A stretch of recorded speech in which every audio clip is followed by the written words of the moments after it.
Hello बच्चों, कैसे हो, क्या हाल चाल। आज का हमारा नया टॉपिक है पावर इन एसी सर्किट्स। अब एसी सर्किट है, करंट फ्लो करता है, वोल्टेज अप्लाई करेंगे तो पावर तो होगी। एवरेज पावर की बात करेंगे तो average power across pure resistor, pure inductor, pure capacitor, आज ये पढ़ेंगे। नेक्स्ट लेक्चर में हमारा होगा average power in LCR circuit. काफ़ी इंपॉर्टेंट है सारे ही, ये सीबीएसई के लिए इंपॉर्टेंट है, जनरली बोर्ड के लिए, और नीट में आ जाते हैं इसके ऊपर क्वेश्चंस, और वो जेई और नीट के लिए इंपॉर्टेंट है। नेक्स्ट वाला पावर फैक्टर। ठीक है, शुरू करते हैं। सबसे पहले आता है average power associated with pure register. तो क्या करना है इसमें, सपोज करो हमारे पास एक रजिस्टर है आर, एसी सोर्स से जोड़ दिया, V equal to V M sine omega T, variable है, पता है आपको। ठीक है, तो बात करें भाई पावर, तो पावर का फॉर्मूला क्या होता है, वी आई। अरे हाँ या ना, ठीक है, पावर का फॉर्मूला होता है वी आई। ये दोनों क्या है, इंस्टेंटेनियस वैल्यू। क्या है दोनों, इंस्टेंटेनियस वैल्यू, पता है ना आपको। ठीक है, अब इनकी वैल्यू पुट करते हैं तो पावर क्या होती है, V होता है V equal to V M sine omega T. और आपको पता है सिंस फॉर रजिस्टर, कैसा resistor, pure, V and I are in same phase. V और I सेम फेज में है तो करंट की इक्वेशन में यही होगी, I equal to I M sine omega T. तो इंस्टेंटेनियस है, दोनों को मल्टीप्लाई कर दो। ठीक, P मेरे पास कितना आ गया, V M I M sine square omega T, multiply कर दिया दोनों को। ठीक है, अब हमें देखना है P एवरेज। P एवरेज को ऐसे भी लिख देते हैं। ठीक है, तो ये क्या हो जाएगा, V M I M sine square omega T की एवरेज वैल्यू। ठीक है, साइन स्क्वायर ओमेगा टी की वैल्यू होती है 1/2। V M I M sine square omega T की वैल्यू क्या होती है, 1/2। ठीक है भाई, तो पी एवरेज कितना आ गया, V M by root two कर दूँ, I M by root two. V M by root two क्या होती है, आर एम एस वैल्यू, ये भी आर एम एस वैल्यू। अरे हाँ या ना, तो मेरे पास average power associated with pure resistor कितनी, क्या फॉर्मूला आ गया, virtual voltage into virtual current. हाँ या ना, ठीक है भाई, इतनी बात मुझे समझ में आ गई, ये मेरे पास फॉर्मूला आ गया।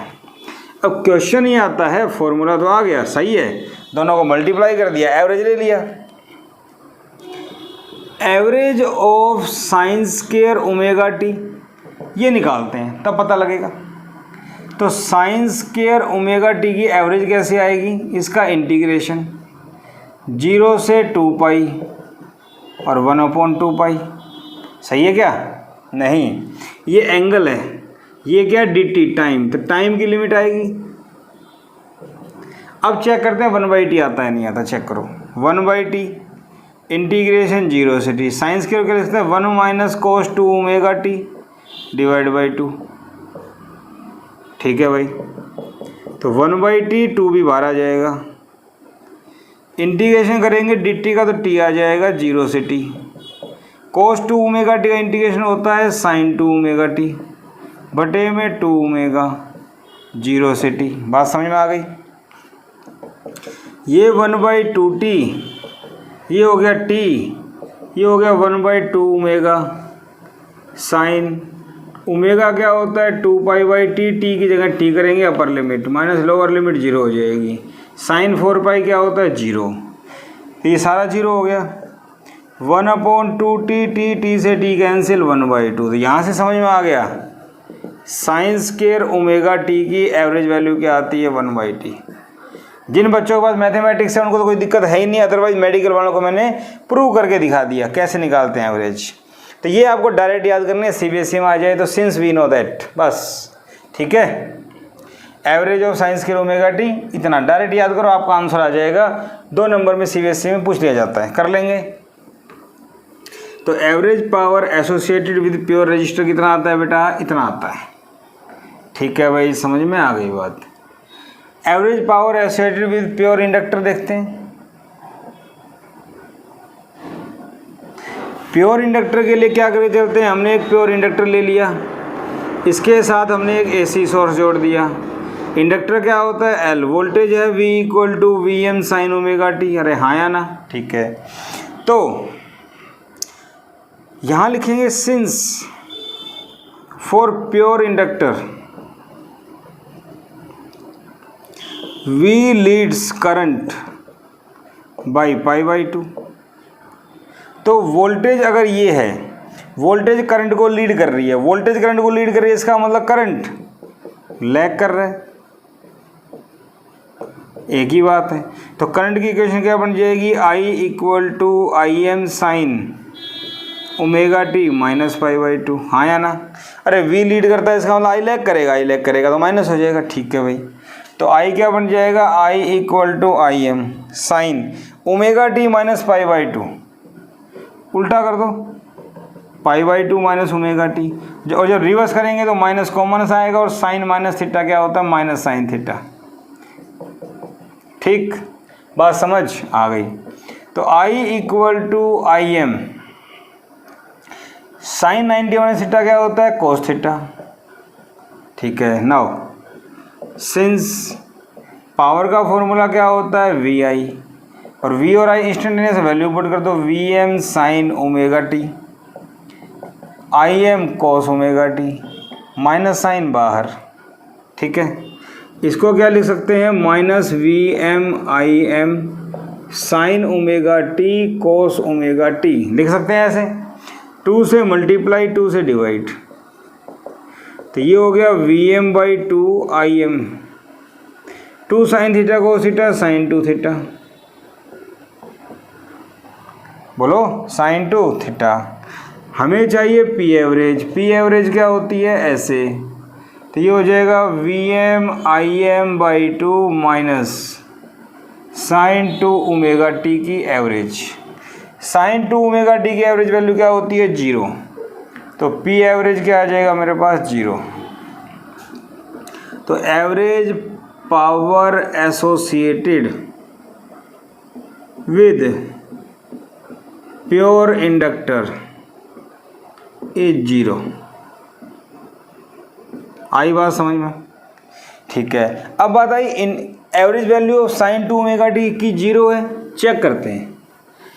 Average value sine 2 omega T की 0 है, चेक करके दिखाओ भाई, प्रूव करो इसको। मैथमेटिक्स वाले बच्चे कर लेंगे, लेकिन मेडिकल वाले बच्चे जो है उनको करके दिखाना पड़ेगा।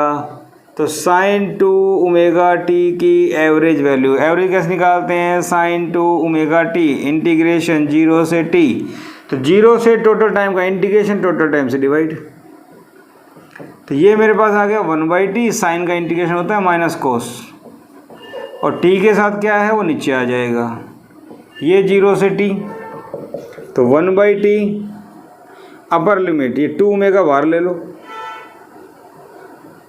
2 तो यहाँ ले लो, ओमेगा यहाँ ले लो। ठीक है, कोस 2 omega, omega 2 pi by T minus cos 0, और माइनस साइन बाहर ले लो, t से t माइनस 1/2t ओमेगा, कोस 4 पाई 1, कोस 0 1, 1 माइनस 1 0, सारा 0 हो गया। तो साइन 2 ओमेगा टी की एवरेज वैल्यू क्या आ गई, 0। ठीक है, साइन स्क्वायर ओमेगा टी की हाफ होती है, साइन 2 ओमेगा टी की 0 होती है, प्रूव कर दिया हमने। ये अलग से करके दिखाया आपको समझाने के लिए, अदरवाइज कोई रिक्वायरमेंट नहीं है। तो इंडक्टर में एवरेज पावर क्या होती है, 0। 1 नंबर में क्वेश्चन आ जाता है, CBSE में पूछ लिया जाता है आपसे। ओके बेटा, NCERT जरूर पढ़े, SC की बहुत इंपॉर्टेंट है। इसके बाद average power associated with pure capacitor. अब प्योर कैपेसिटर में क्या करें, देखो ये हमने एक कैपेसिटर लिया, इसके साथ हमने AC लगा दी, V equal to V M sine omega T. अब आपको पता है since for pure capacitor current leads V by phase of π/2। π/2 के फेज से ये इसको लीड करता है। क्या मेरी बात समझ में आ रही है? ठीक है, π/2 के फेज से ये इसको लीड करता है। इतना आ गया। तो करंट क्या बन जाएगा? I = Im sine omega T plus π/2। अब साइन सेकंड क्वाड्रेंट में पॉजिटिव ही होता है, लेकिन इसको मैं एक बार चेंज करके लिखूंगा। क्या? π/2 को आगे ले लो, ओमेगा टी को पीछे ले लो। तो I = Im cos omega T, वही बातें आ गई बेटा। ठीक है। नाउ पावर का फॉर्मूला क्या होता है? VI। पावर क्या है? Vm sine omega T. I क्या है? Im cos omega T. क्या फ़र्क आया? वहाँ पे माइनस था, यहाँ पे माइनस नहीं है। इसका मतलब आंसर क्या आना चाहिए? 0। सही सोच रहे हो, 0 ही आएगा। तो P average Vm Im sine omega T cos omega T. अभी मत लगाओ। P 2 से डिवाइड, 2 से multiply. P Vm Im/2 sine omega T, sine 2 omega T. 2 sine theta cos theta, sine 2 theta. ठीक है भाई। P average Vm Im/2 sine 2 omega T, ये होता है 0। तो आपको पता लग गया P एवरेज कितना आ गया? 0। तो for pure capacitor average power associated is 0। क्या मेरी बात समझ में आई? एवरेज पावर एसोसिएटेड क्या आ गई? 0। यस और नो? ठीक है। इतनी बात भैया आपके समझ में आ गई। तो pure capacitor, pure resistor, pure inductor, तीनों के लिए एवरेज पावर हमने निकाल ली। अब बात आती है कि average power associated with LCR circuit, तीनों एक साथ ले ली जाए तो कैसे निकलेगी? वो भी निकालते हैं। Average power of series LCR circuit. ठीक है। देखो, सपोज करो हमारे पास एक रेजिस्टर है, एक इंडक्टर है और एक कैपेसिटर है। तीनों को हमने एक सोर्स से जोड़ा। ठीक। RLC V = Vm sine omega T. अगर आपको याद आ रहा हो तो हमने इसके लिए एक डायग्राम बनाया था LCR के लिए। करंट तीनों में सेम, वोल्टेज यहाँ पे नीचे आई थी, यहाँ पे ऊपर आई थी, यहाँ पे ऐसे। याद आ रहा है कुछ? ठीक है। तो यहाँ I था, यहाँ पे VR था, ये VL था, ये VC थी। याद आया कुछ? तो यहाँ पे हम लोग देखें, नेट वोल्टेज जो आई थी वो हमने ये ली थी VL - VC और इसको ऐसे कर दिया था। नेट वोल्टेज में कितना एंगल लिया था? फाई। तो यहाँ से क्या देख रहे हैं? वोल्टेज या V leads I by π/2 if VL greater than VC। अगर VL VC से ज़्यादा है तो, और अगर VC ज़्यादा होता तो I लीड करता। समझ रहे हो? तो हम क्या मान के चल रहे हैं कि इंडक्टर की वोल्टेज ज़्यादा है कैपेसिटर से। क्या इतनी बात समझ में आ गई? बेसिक। ठीक है। तो वोल्टेज तो हमने ये ले ली, तो लिखेंगे since V leads I by π/2 phase, not π/2, phi. So I = Im sine omega T minus phi. क्या बात समझ में आ गई? ठीक है। सो हमें तो फॉर्मूला चाहिए। P = VI, P = V Vm sine omega T, और Im sine omega T minus phi. ठीक है भाई, सुनना। Vm Im sine omega T. Sine A - B का फॉर्मूला आपको पता है? Sine A - B। अरे बोलो, साइन A + B का sine A cos B plus cos A sine B, minus तो माइनस। तो sine A cos B minus cos A sine B. Clear? ठीक है, तो इसको लिखेंगे V M I M cos phi sine square omega T, अरे sine sine sine square omega T, minus V M I M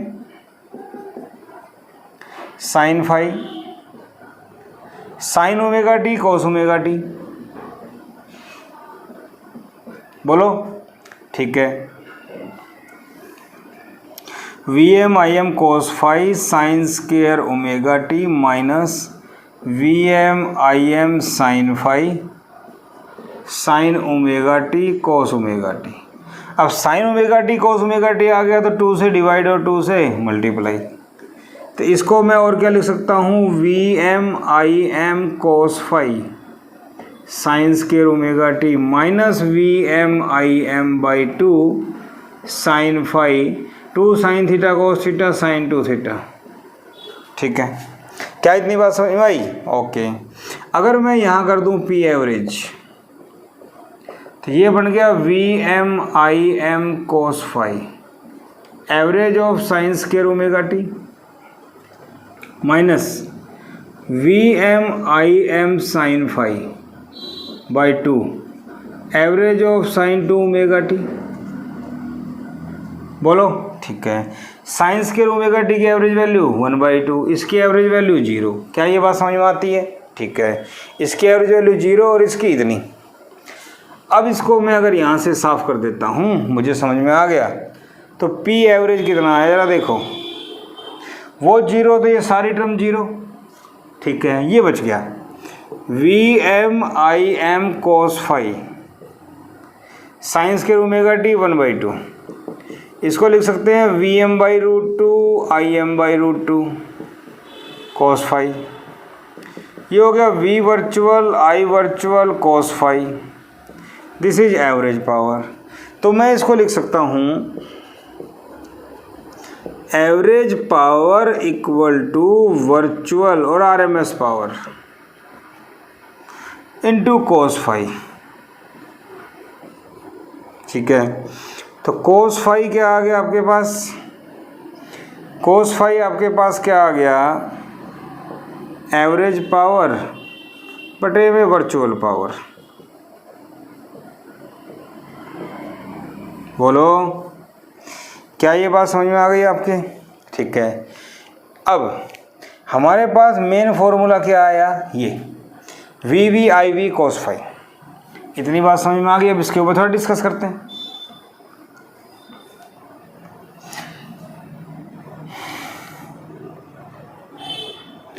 phi क्या होता है? Phase angle. आई और वी में कितना फेज है? ठीक है, तो एलसीआर के लिए ये फॉर्मूला आ गया for pure resistor. Pure resistor में वी और आई सेम फेज में है, वी आई सेम फेज, तो फाई 0। तो एवरेज पावर का क्या फॉर्मूला आया था प्योर रजिस्टर के लिए भाई? V V I V cos 0, कॉस 0 1 होता है, वी वी आई वी, यही आया था। सही है। प्योर इंडक्टर, प्योर इंडक्टर में क्या होता है? V leads I by pi by 2। ठीक है, तो यहाँ पी एवरेज क्या आ जाएगा? V V I V cos pi by 2। ये एक एक नंबर के सवाल आ जाते हैं। कॉस पाई बाई 2 क्या होता है? 0। कॉस 90 0। सीबीएसई में एक एक नंबर में आ जाते हैं। ठीक है, अभी कर सकते हैं हम ऐसे। For pure capacitor, pure capacitor में आपको पता है आई लीड करता है बाई फेज पाई बाई 2। तो यहाँ पे एवरेज पावर क्या हो जाएगी? V V I V cos pi by 2 फिर 0। तो चीज़ें प्रूव हो रही हैं, हाँ या ना? क्या ये सारी बातें प्रूव हो रही हैं यहाँ पे? ठीक है, तो हमें समझ में आ गया average power of LCR circuit जो होता है, इसका यूज करके मैं आर एल और सी तीनों का अलग अलग करके निकाल सकता हूँ। क्या मेरी बात समझ में आ गई? ठीक है, क्या मेरी बात आपके समझ में आ गई?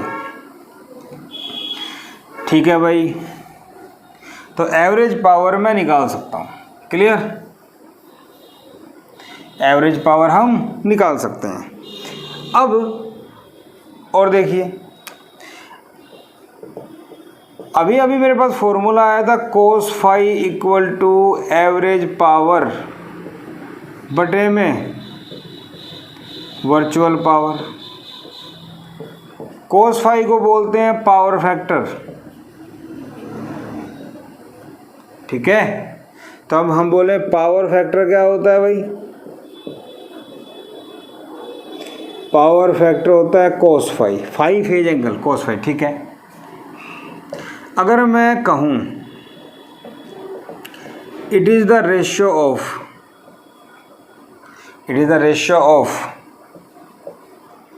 Resistance to impedance,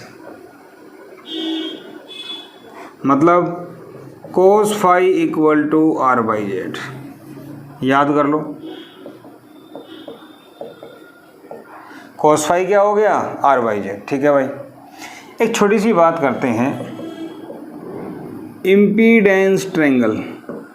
impedance triangle मैंने जानबूझ के पीछे नहीं बताई, एलसीआर सर्किट में यूज करते हैं। जनरली एक ट्रायंगल बनाते हैं। अभी अभी मैंने आपको बताया कि एलसीआर सर्किट में वी और आई में कितना फेज एंगल था, फाई का।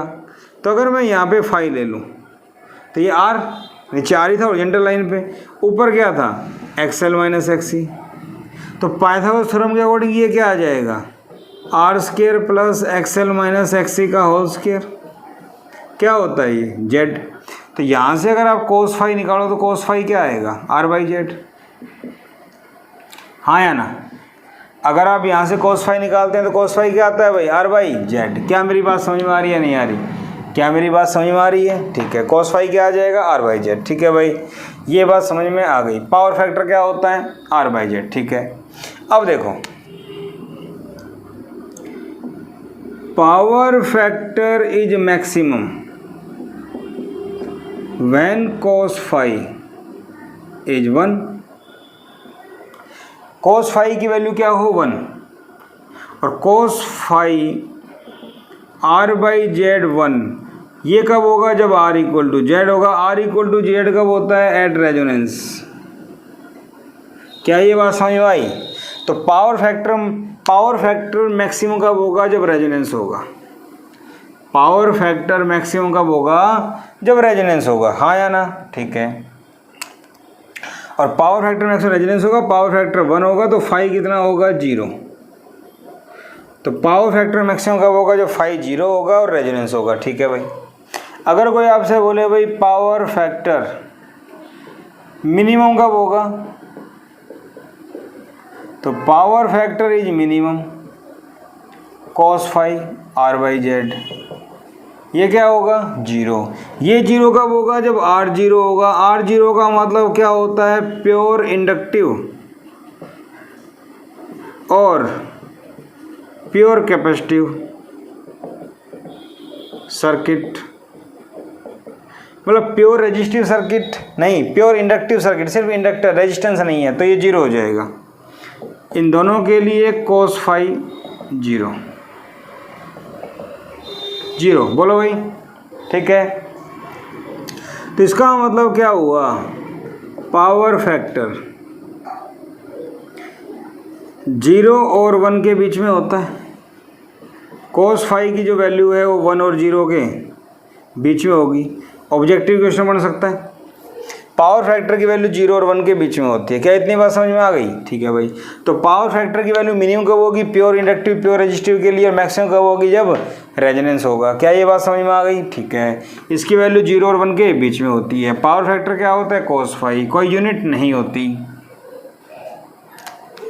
मैं अगर लिखूं power factor has no unit, इसकी कोई यूनिट नहीं होती, पावर फैक्टर की कोई यूनिट नहीं होती, क्योंकि cos फाई क्या होता है, आर बाई जेड। इसकी यूनिट क्या होती है, होम, और इसकी भी क्या होती है, होम कैंसिल, ठीक है। No unit no dimension. तो ये बात समझ में आ गई, power factor R by Z. अब आपसे कोई पूछ ले, देखो कोई क्वेश्चन दे दे आपको ये R है, ये आपको इंडक्टर दे दिया L, ये AC सोर्स दे दिया, कुछ भी R की वैल्यू दे दी आपको 4 ओम और L कितना मान ले भाई, ये दे दिया 200 वोल्ट और फ्रीक्वेंसी दे दी 50। ठीक है, ठीक है भाई। या एक काम करो, V equal to 314 sine 100 pi T, ये ले लेते हैं। ठीक है, L ले लेते हैं 2 हेनरी। क्लियर, बात समझ में आ गई? तो फाइंड पावर फैक्टर। अब क्या करें, पावर फैक्टर का फॉर्मूला क्या होता है, cos phi equal to R by Z. R मुझे पता है, Z निकालना है, तो Z के लिए क्या चाहिए, R है 4, Z सिर्फ इंडक्टर है तो XL के बराबर होगा, और XL क्या होता है, ओमेगा L। ओमेगा कितना है, 100 पाई, और L कितना है, 2। समझ गए? तो Z कितना हो गया, 200 पाई। 200 पाई कितना होता है, 3.14। तो यहाँ देखा जाए तो XL कितना हो गया, 200 314 बटे में 100, 2 जीरो से 2 जीरो कैंसिल, 628। ठीक है, तो XL आपके पास आ गया, सॉरी R आ गया, आपने XL निकाला। ठीक है, अब आपको चाहिए Z। Z क्या होता है, R स्क्वायर प्लस में XL का स्क्वायर। RL सर्किट है, RL सर्किट में R स्क्वायर प्लस में XL का स्क्वायर। ठीक है भाई, यहाँ देखें तो R कितना है, 4, 4 का स्क्वायर 16, XL कितना है, 628। इसका स्क्वायर कर दो, सोल्व कर लेंगे इसको, जो भी आएगा सोल्व कर लेंगे, और सोल्व करेंगे तो कोस फाई क्या आ जाएगा, R बाई जेड। तो बेटा कोस फाई सोल्व कर लो, R कितना है 4, Z कितना है, ये आई थिंक सोल्व कर सकते हो आप। क्या मेरी बात समझ में आ रही है? तो इस टाइप सोल्व में जस्ट एग्जांपल दिया है कि इस टाइप का सवाल आ जाए तो हम लोग क्या करेंगे। ठीक है, जनरली क्वेश्चंस कैसे आते हैं वो देखो, इतने बड़े नहीं आते। R दे देंगे आपको, सीधा XL देंगे, ये दे दिया 3। ठीक है, ये दे दिया V equal to VM sine omega T. Find power factor. तो पावर फैक्टर क्या होगा, देखो सबसे पहले अपने को क्या चाहिए, Z। Z क्या होता है, R स्क्वायर प्लस XL का स्क्वायर। तो R कितना दे रखा है, 4 का स्क्वायर, XL कितना है, 3 का स्क्वायर, 4 का स्क्वायर 16 और 9 ये 25, 5 आ गया। तो cos phi R by Z, R by Z निकाल लो। कोस फाई कितना है, 4, Z कितना है, 5। तो कोस फाई की वैल्यू आ रही है 4/5। 4/5 कितने एंगल पे होता है, कोस 37। तो फाई कितना हो गया, 37।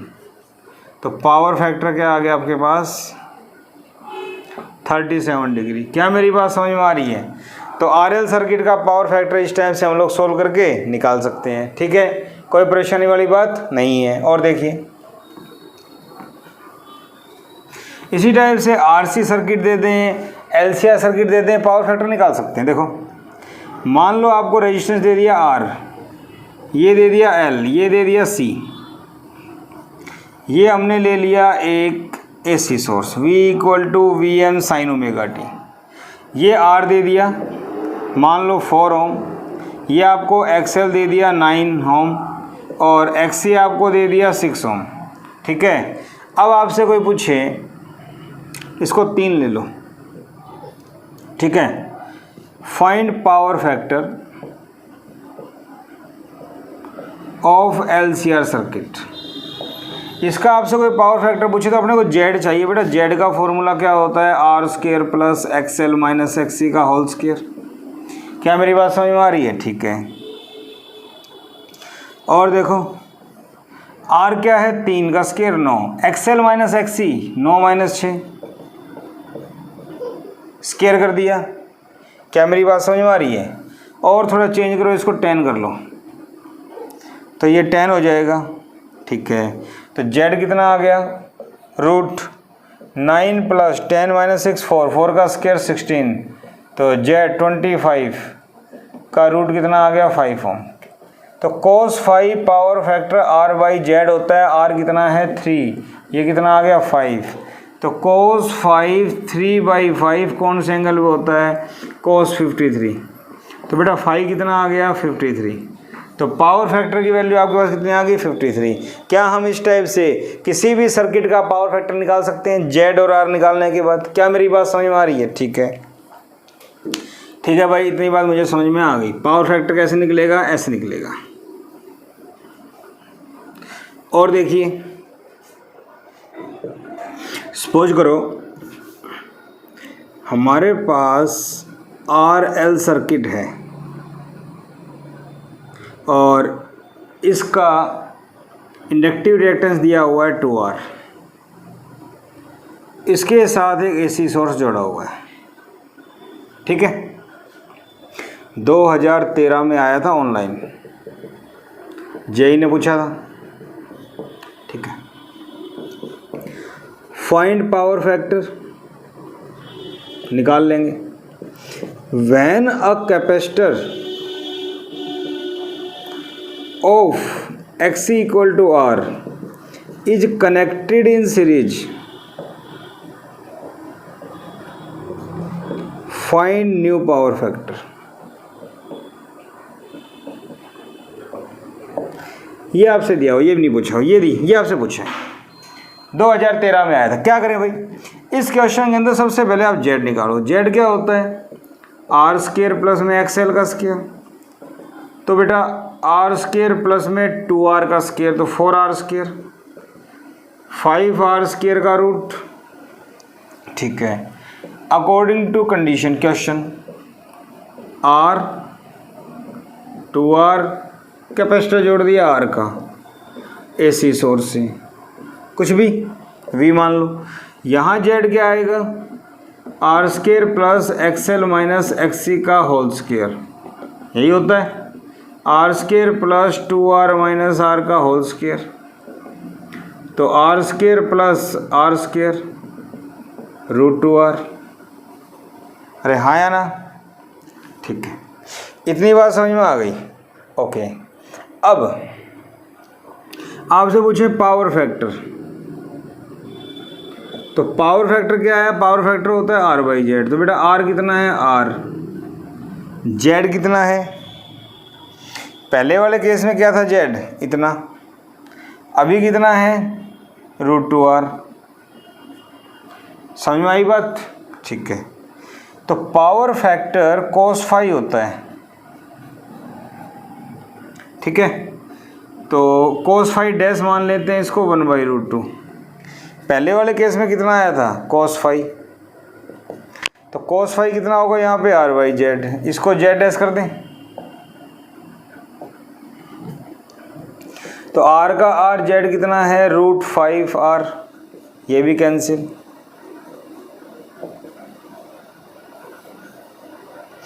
फाइंड न्यू पावर फैक्टर, तो आपका ये आंसर आ गया। ठीक है, अगर इसी क्वेश्चन में थोड़ा घुमा दें, find ratio of power factors. एक क्वेश्चन को मैं दो में चेंज कर रहा हूं, पहला जो पूछा वो गया, दोनों का रेशियो, इसका 1/√2, इसका 1/√5, क्या आ जाएगा? cos 5 डैश cos 5, ये है 1/√2, ये है 1/√5, तो रूट 5/2 हो जाएगा। क्या मेरी बात समझ में आई? तो थोड़ा सा घुमा के पूछ लेते हैं, कोई खास बात नहीं है, हम लोग कर सकते हैं इसको। ठीक है, जेई ने एक और क्वेश्चन पूछा था बड़ा अच्छा सा, थोड़ा सा अलग है, इसलिए एक दो क्वेश्चन और करते हैं उससे पहले। सपोज करो हमारे पास एक रेजिस्टर है और एक इंडक्टर है। यहाँ पे वोल्टेज दे रखी है, AC सोर्स, वोल्टेज है 10 वोल्ट, फ्रीक्वेंसी है 1000 हर्ट्ज, रेजिस्टेंस है 500 ओम। ठीक है, रेजिस्टेंस दिया हुआ है आपको 500, वोल्टेज 10 वोल्ट, ये फ्रीक्वेंसी दे रखी है इतनी। क्या मेरी बात समझ में आ रही है? ओके, और एक काम करो, इंडक्टर की जगह एक कैपेसिटर लगाओ, ये 1/पाई माइक्रोफैरड दिया हुआ है, ठीक है, समझ में आ गई बात। Find power factor and power dissipated. Dissipated का मतलब होता है लॉस। तो पावर फैक्टर क्या होता है बेटा, R/Z। तो सबसे पहले अपने को क्या दे रखा है, R तो दे रखा है 500। Z के लिए अपने को क्या चाहिए, XC। XC क्या होती है, 1/ωc। ओमेगा क्या होता है, 2π न्यू C। 2π न्यू कितना है, 1000, ठीक है। C कितना है, 1/पाई। माइक्रो -6, पाई से पाई कैंसिल, ये इससे कैंसिल, और ये 10⁻³ ऊपर जाके प्लस का बटे में 2, तो कितना बचेगा, 500। तो XC भी आ गया, R आ गया 500, XC 500, तो Z मेरे पास आ जाएगा R² प्लस में XC का स्क्वायर। तो Z आ जाएगा मेरे पास R कितना है, 500, ये भी 500, तो 500 का स्क्वायर, सॉरी 500 स्क्वायर इंटू 2 का रूट, तो 500√2 Z आ गया।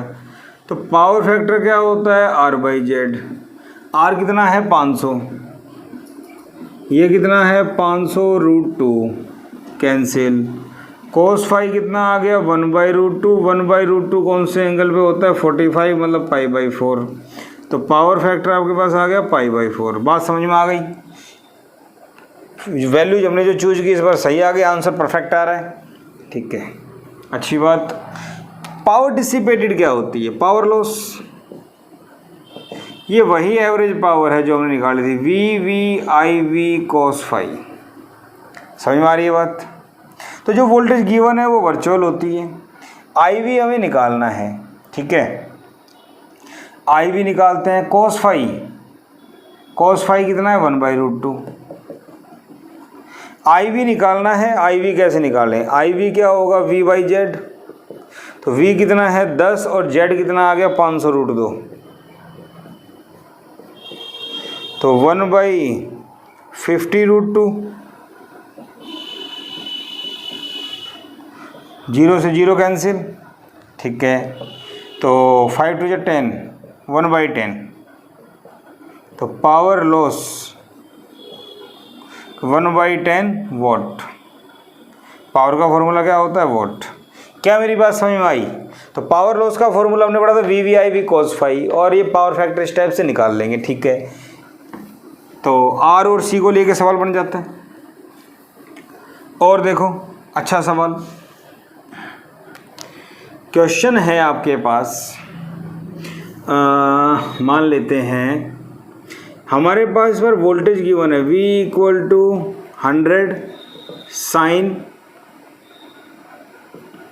100πt, मान लें, ओके। या एक काम करो, V = 100 sin ωt, I दिया हुआ है 100 sin ωt + π/3। ये दो चीज़ें दे रखी हैं आपको, ठीक है, दो इक्वेशन दे रखी हैं करंट के लिए, ठीक है। फाइंड, पहला पार्ट पूछ लें, फेज एंगल। दूसरा पार्ट पूछ लें, एलिमेंट्स इन सर्किट। सर्किट में कौन कौन से एलिमेंट है, कैपेसिटर है, रेजिस्टर है, क्या, ठीक है। Power factor and power dissipated, ठीक है। और वैल्यू ऑफ एलिमेंट्स, ये सब बातें आपसे पूछी। तो क्या करें, सबसे पहली बात हमें दिया हुआ है Vmax 100, Imax ये भी 100, इतनी बात समझ में आती है, ठीक है। यहाँ से मुझे इतना पता लग गया। दूसरा फाई क्या दिया हुआ है, दोनों को माइनस कर दो, this minus this, π/3। I leads V, I V को लीड करता है, फेज एंगल दिया हुआ है। इतनी बात समझ में आ गई, ठीक है। और फेज एंगल अगर दिया हुआ है तो पावर फैक्टर निकाल लो।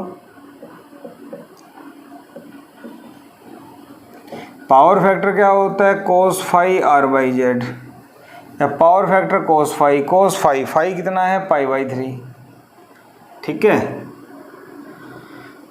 अच्छा, कोस पाई बाई 3, कोस 60 कितना होता है, 1/2। इतनी बात समझ में आ रही है?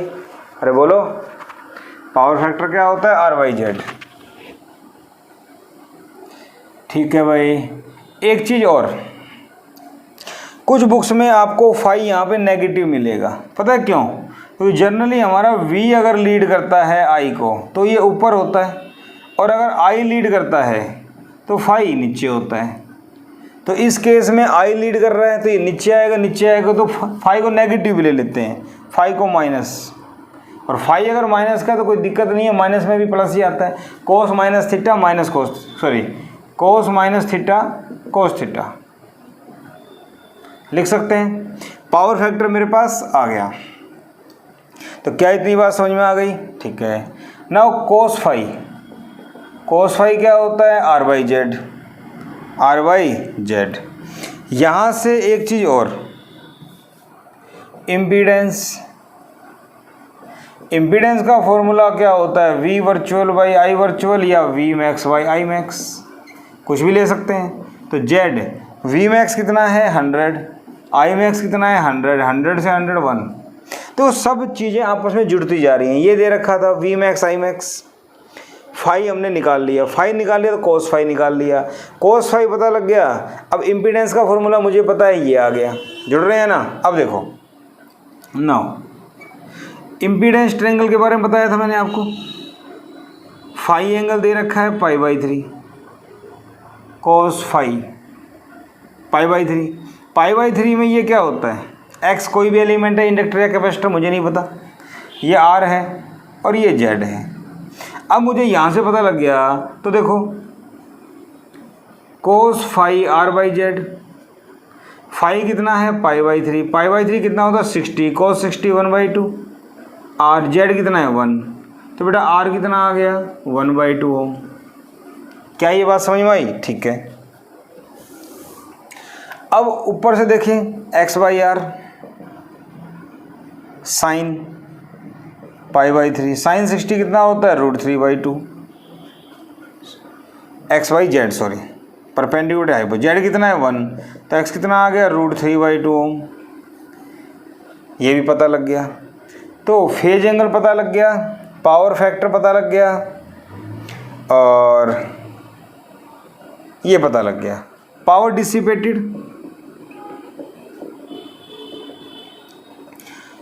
डिसिपेटेड निकालते हैं तो V I V cos phi, तो ये V max I max by 2 cos phi, याद आ रहा है, V max 100 I max 100 divide by 2 cos phi कितना आया 1/2, तो ये हो गया 4 पे आया 25, ये आ गया 2500 वॉट। तो एवरेज पावर भी आ गई मेरे पास, बोलो ठीक है।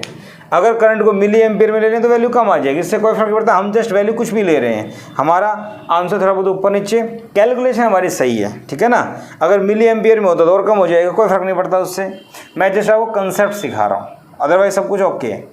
तो हमने क्या निकाला, फेज एंगल निकाला, बहुत अच्छा सवाल है, ये सब कुछ निकाल रहे हैं इसमें।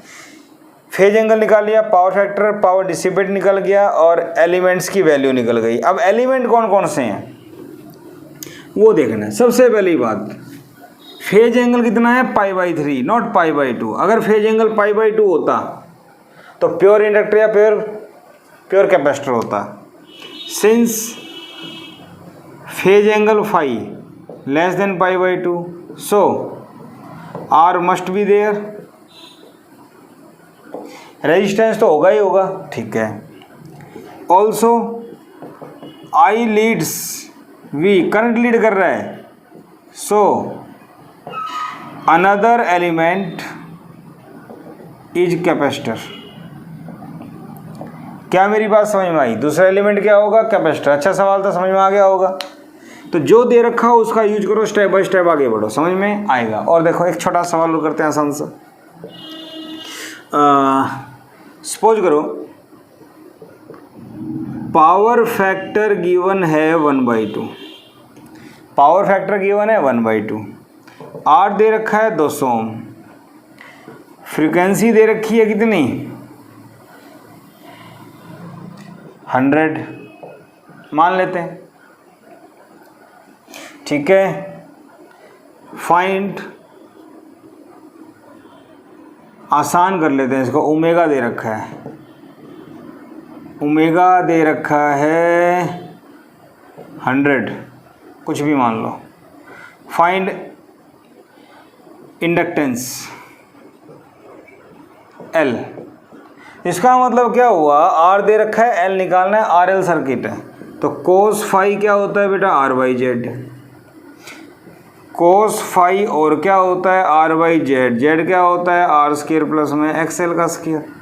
कोस फाई क्या दिया हुआ है आपको 1/2, R क्या दिया हुआ है 200, ये क्या दिया हुआ है R 200 प्लस XL का स्क्वायर, ठीक है भाई।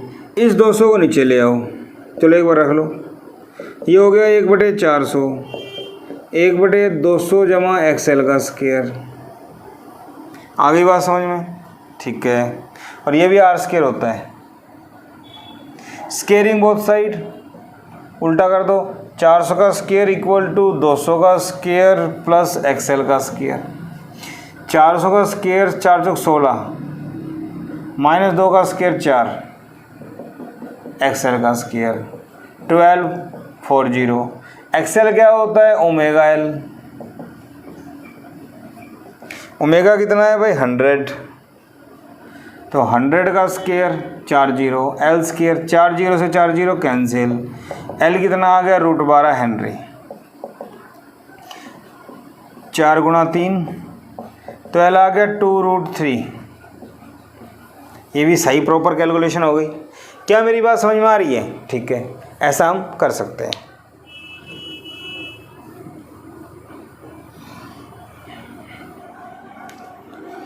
इसके बाद देखो भाई, ऑनलाइन जेई ने 2015 में पूछा था, क्या पूछा था,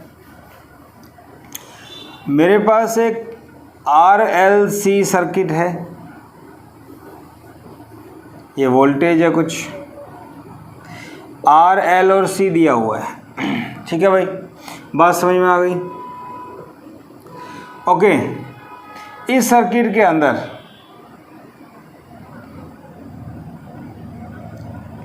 आपसे कह रहा है कि I leads V in this circuit, इस सर्किट में I लीड कर रहा है, ठीक है। When another capacitor is connected with C, then power factor becomes unity, power factor क्या हो जाता है 1, पावर फैक्टर यूनिटी, ठीक है भाई। Find C dash, another capacitor C dash, find C dash and how it is connected. अच्छा सवाल था, सीरीज पैरेलल, क्या 4 ऑप्शन थे, बहुत ही अच्छा सवाल। देखो सबसे पहले I लीड कर रहा है, इसका मतलब क्या हुआ XC greater than XL, XC क्या होती है 1/ωc ग्रेटर देन ωL, ध्यान रहेगी बात, ठीक है।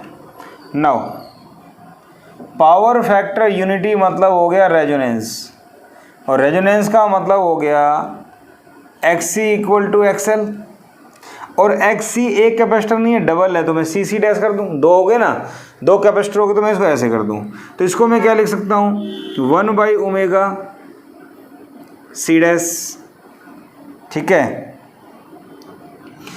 सी इक्वलेंट बोलो इसको, ज़्यादा अच्छा रहेगा, और इक्वल टू एक्सएल।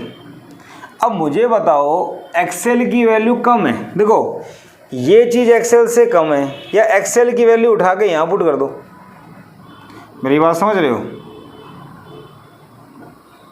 एक्सएल क्या है? Omega L.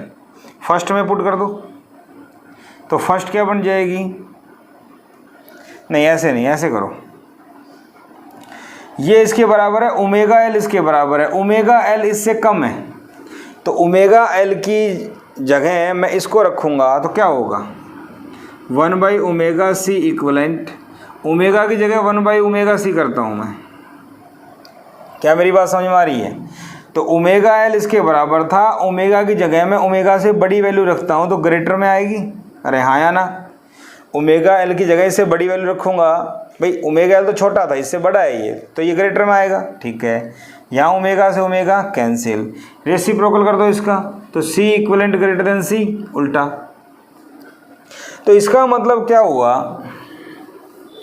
इसका मतलब ये हुआ कि इक्वलेंट जो कैपेसिटेंस है वो पहले जो सी था उससे ज़्यादा। ये बात समझ में? देखो पहले आई लीड कर रहा है, ये ज़्यादा, वैल्यू खोल दो, ऐसे हो गया। बाद में कह रहा है पावर फैक्टर 1, पावर फैक्टर 1 का होता है रेजोनेंस पे, ये कर दिया, इसको खोल दिया। अब ओमेगा एल इसके बराबर, ओमेगा एल तो कम है, तो इससे ज़्यादा वैल्यू रखूँगा तो ग्रेटर में आएगा, भाई ज़्यादा रखूँगा तो ग्रेटर में आएगा इससे। ठीक है, तो यहाँ से सी डैश ज़्यादा आया, इसका मतलब C dash is connected in parallel, क्योंकि पैरेलल में डायरेक्ट ऐड होते हैं। इतनी बात समझ में आ गई, पैरेलल में ऐड होगा। ठीक है भाई, इतनी बात समझ में आ गई। एक चीज़ तो क्लियर हो गई कि वो पैरेलल में ऐड होगा, तो पैरेलल में ऐसे ऐड होगा। ठीक है, पैरेलल में ऐड इस टाइप से होगा। और आपसे क्या पूछा है भाई, कैसे कनेक्ट होगा और पावर फैक्टर बताओ, तो पावर फैक्टर निकाल लो या फिर सी डैश की वैल्यू निकाल लो। अब सी डैश की वैल्यू कैसे निकालें? पावर फैक्टर क्या हो गया? यूनिटी। पावर फैक्टर क्या हो गया? 1, तो वो क्या होता है? R by Z. भाई पावर फैक्टर क्या होता है? Cos phi. कोस फाई क्या होता है? R by Z. तो कोस फाई क्या हो गया? 1, तो आर बाई जेड 1, तो जेड किसके बराबर हो गया? आर के बराबर। बात समझ में आती है? ठीक है, तो अब क्या करें? अब देखो जेड, जेड की वैल्यू क्या होगी? R square plus XL minus XC equivalent का स्क्वायर। बोलो जेड, और ये किसके बराबर? आर के बराबर। ठीक है, बोलो। ठीक है, इतनी बात मुझे समझ में आ जाती है। तो जेड आर के बराबर है, जेड को आर के बराबर करो। दूसरा यहाँ पे एक्सएल और एक्सी बराबर होते ही हैं, क्योंकि जब रेजोनेंस, पावर फैक्टर यूनिटी है तो रेजोनेंस होता है ना, तो हम सीधा ये कर देंगे 0, या कर लो R square plus XL minus XC equivalent का square equal to R square, ये cancel, XL minus XC equivalent का square 0, XL equal to XC equivalent. बात तो वही आ गई ना, ले दे के दोनों बराबर, एक्सएल ओमेगा एल। अब एक्सी, एक्सी क्या होती है? 1 omega C plus C dash, double है ना। ठीक है, ये क्या आ जाएगा मेरे पास? Omega square L 1 C plus C dash, reciprocal कर दो, तो सी डैश क्या आ गया? 1 omega square L minus C. बोलो, तो ये सी डैश की वैल्यू। 4 ऑप्शन मिलेंगे, 4 ऑप्शन में से आपको एक आंसर मिलना है। पहली बात पैरेलल, दूसरा ये। क्वेश्चन थोड़ा सा अलग था क्योंकि यहाँ पे आपको चेक करना पड़ेगा, बेसिक्स बहुत क्लियर होने चाहिए, कौन किसको लीड लैग करेगा, मैथमेटिक्स, क्योंकि पैरेलल को चेक करना थोड़ा मुश्किल था ना। आई लीड करेगा, ज़्यादा कंडीशन कैसे चेक करें? उसके बाद तो कोई दिक्कत नहीं, बराबर करना है, क्योंकि जब पावर फैक्टर यूनिटी है तो रेजोनेंस होगा, पावर फैक्टर यूनिटी है तो रेजोनेंस होगा, और power factor unity resonance, XL equal to XC direct रखो, आप कोई दिक्कत ही नहीं किसी टाइप की। समझ गए मेरी बात? ठीक है, तो बेटा इस टाइप से पावर फैक्टर के क्वेश्चंस आप कर सकते हो, किसी टाइप की कोई परेशानी नहीं आएगी। काफ़ी क्वेश्चन डिस्कस किए हमने। एक छोटी सी बात और, क्या यहाँ एक टर्म यूज होती है वोल्टलेस करंट। वोल्टलेस करंट क्या होता है? It is the current which consumes no power for its maintenance in circuit. एक ऐसा करंट जो सर्किट में अपनी मेंटेनेंस के लिए कोई पावर यूज नहीं करता, उसको कहते हैं वोल्टलेस करंट। जैसे यहां मान लो V है, यहां I है, समझ रहे हो, ये फाई एंगल वर्चुअल, तो यहाँ क्या आ जाएगा IV cos फाई, यहाँ क्या आ जाएगा IV sin फाई। क्लियर है ना? ठीक है, तो V के साथ कितना एंगल है इसका देखा जाए तो 90। तो power dissipated for IV sin phi component, check करते हैं। पावर लॉस क्या फॉर्मूला होता है, VV IV की जगह क्या है IV sin phi cos phi का मतलब फेज एंगल, तो इसमें और इसमें कितना एंगल है 90। कोस 90 क्या होता है 0। तो वोल्टलेस करंट किसको बोलते हैं, वोल्टलेस करंट क्या होता है IV sin फाई। क्या मेरी बात समझ पा रहे हैं? फॉर्मूला याद करना है, कोई दिक्कत नहीं, फेज एंगल पता लग जाए और IV पता लग जाए, आप लोग सॉल्व कर सकते हो। ठीक है, तो किसी भी सर्किट में हमने जो न्यूमेरिकल किए IV sin फाई अप्लाई करो, आपके पास वोल्टलेस करंट आ जाएगा। ठीक है ना, वोल्टलेस करंट आ जाएगा। जैसे मान लो करना चाहो तो क्वेश्चन में V दिया हुआ है, V = 100 sin ω t, I आपको दिया हुआ है 100 sin ω t + π/3, या इस बार ये लेके चलो, ये π/3 में है। ठीक है, तो फाई कितना आ गया, V लीड कर रहा है π/3। ठीक है, IV कितना आएगा, IV आएगा Im/√2। Im कितना है, इसको 100√2 ले लो, आसान हो जाएगा। हो गया, तो बेटा वोल्टलेस करंट ये आ गया IV sin फाई। IV कितना आया 100 sin π/3, sin 60 कितना होता है √3/2, तो ये आ गया 50√3 एम्पियर I वोल्टलेस। क्या मेरी बात समझ में आई? तो वोल्टलेस करंट निकालना हो तो हम लोग निकाल सकते हैं, कोई परेशानी वाली बात नहीं है। तो बेटा आज का लेक्चर हमारा था पावर के बारे में, power in AC circuit, pure resistor, pure capacitor, pure inductor, LCR, power factor, wattless current, हर तरह के न्यूमेरिकल हमने किए, जेई में आए हुए भी किए, इससे बाहर कुछ नहीं आएगा। पावर के बारे में कंप्लीट लेक्चर है हमारा आज का। तो आज का लेक्चर समझ में आया हो, पसंद आया हो तो फ्रेंड को शेयर कीजिए, लाइक कीजिए और सब्सक्राइब जरूर कीजिए, ताकि आपको आगे के लेक्चर मिलते रहें। Thank you.